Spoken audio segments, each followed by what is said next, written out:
L'évaluation des contrats d'objectifs du ministère de la Sécurité 2024 s'affiche à un niveau de réalisation excellent. En termes chiffrés, 92%. Alors, à ce titre, c'est un taux très satisfaisant, mais également un taux interpellateur, en ce sens que des efforts restent à consentir pour améliorer davantage le taux de réalisation des contrats d'objectifs du ministère de la Sécurité. Il faut dire que les contrats d'objectifs du ministère de la Sécurité se résument en trois grands objectifs. Le premier objectif, c'est renforcer la sécurité intérieure et la défense du territoire. Le deuxième objectif, c'est améliorer la sécurité routière. Et le dernier objectif, c'est sauvegarder le patrimoine routier.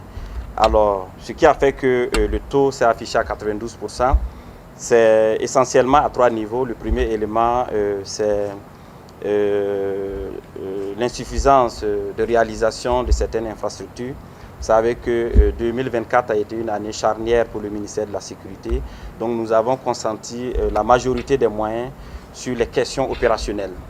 Le deuxième élément également, c'est l'acquisition en retard de certains moyens logistiques. Mais je puisse rassurer que ces moyens logistiques sont rentrés en 2025.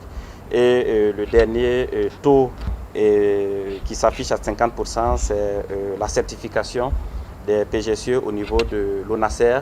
Mais en janvier 2025, nous avons pu couvrir ce qui avait été retenu comme objectif en 2024. Donc nous avons également reçu des instructions qui se résument à réellement durcir la lutte contre la corruption au niveau de notre département. Et nous avons reçu ces instructions de son Excellence, Monsieur le Premier ministre. Deuxième instruction également, c'est de renforcer la lutte contre le financement du terrorisme, et notamment tout ce qui est comme source de financement, que ce soit les vols de bétail, que ce soit également l'exploitation illégale des sites d'orpaillage également. Donc nous allons mettre un accent particulier pour pouvoir assécher ces sources de financement du terrorisme, et ce pour pouvoir également impacter durablement la lutte contre le terrorisme. Tout dépend de l'ennemi en face. Mais nous avons été clairs en 2024, si vous avez suivi le communiqué.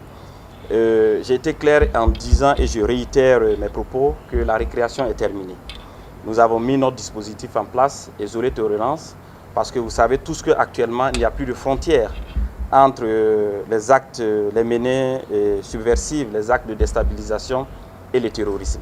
Donc à ce niveau, nous avons reçu des instructions fermes des plus hautes autorités, et nous avons déployé tous nos moyens pour que tout acte de déstabilisation soit également sanctionné à la hauteur des forfaits.